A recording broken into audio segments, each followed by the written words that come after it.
네, 안녕하세요. 중소투자입니다. 오랜만에 영상을 좀 찍는데요. 어떤 주식시장의 뭐 특별한 변화라든가 제가 가지고 있는 어떤 뭐 뷰포인트라든가 특별한 기사 같은 이런 것들이 나오지 않아가지고 그냥 시장을 조금 관망을 했었고요. 멤버십 게시판에는 이제 매일매일 제가 뭐 어떤 종목을 매매했는지 그런 것은 계속 올리고 있는데 영상은 좀 이제 특별한 날이 있거나 아니면 뭐 특별한 매매가 있거나 이런 날에만 좀 올린다는 점 알고 계시면 될 것 같습니다.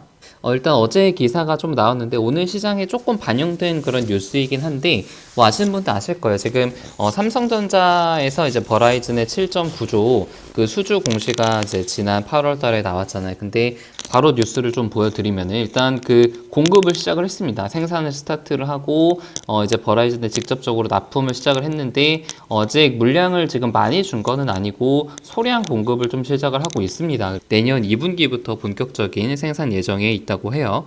그래서 내용들을 조금 살펴보면은 이 매출은 내년 상반기부터 본격적으로 반영이 될 전망이다. 그러니까 2분기니까 보통 한 이제 3월 달부터 3, 4, 5월 달 이 정도에 좀 집중적으로 반영이 되지 않을까 싶어요. 그리고 납품을 하는 장비 같은 경우에는 라디오 유닛 RU라고 하죠. 이런 거를 협력업체라고 한다면 통신 장비 관련된 그런 어떤 중소기업, 코스닥 중소기업들이 있죠. 그래서 대표적인 업체로는 KMW랑 에이스테크가 사실은 가장 유명하고요. 이게 그 올해부터 새롭게 이제 그 공급사로 추가된 기업이 두 개가 있는데 RF텍이랑 기가레이 그 두 곳이 좀 추가가 됐어요. 그래서 KMW와 에이스테크는 필터까지 공급을 하고 있고 그래서 이제 4G RU 안테나 필터 대부분을 KMW와 에이스테크로부터 조달을 했는데 지금 5G RU 안테나랑 모듈 공급 업체에 대해서 RF텍과 기가레인을 추가를 했다라고 그렇게 나와 있죠. 그리고 또 이제 중요한 것이 갈륨 나이트 라이드, 그러니까 질화 갈륨이라고 하죠. 이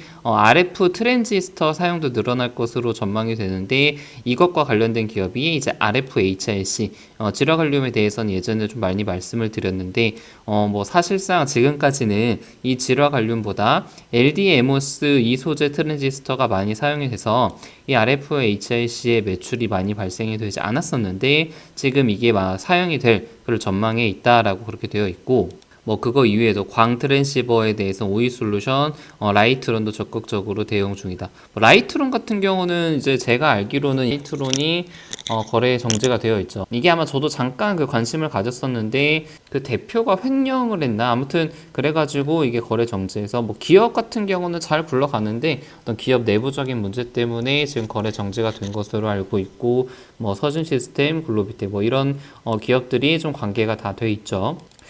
그래서 오늘 흐름에 대해서 조금 해석을 하자면은 이런 그 뉴스들이 좀 반영이 되면서 초반에는 좀 강하게 치고 올라갔어요. 뭐 지금 에이스테크 같은 경우는 6% 넘게 좀 올랐던 것 같은데 근데 사실 이 그 버라이즌 수주 모멘텀 자체는 지난 8월에도 한번 좀 반영이 되었었던 모멘텀이고 어떤 신선도로 따지자면은 그렇게 뭐 새로운 뉴스는 아니었단 말이에요. 이게 어느 정도 조금 그 현실화가 되고 있구나라는 측면으로 봤을 때는 그렇게 어떤 투자자들 입장에서는 아주 새로운 뉴스가 아니기 때문에 조금 올랐다가 지금 다시 좀 가라앉은 그런 모습이라고 해석을 할 수가 있고 사실은 저는 이것보다는 지금 이제 진행이 되고 있는 미국 주파수 경매랑 그 이후의 흐름에 대해서 더 이제 주목을 해야 될 것 같아요. 사실 이 그 모멘텀 새롭게 지금 12월 달부터 경매에 대해서는 아직 완전히 이제 반영이 되지 않았죠. 뭐 특별한 수주 공시도 나오지 않았고요. 근데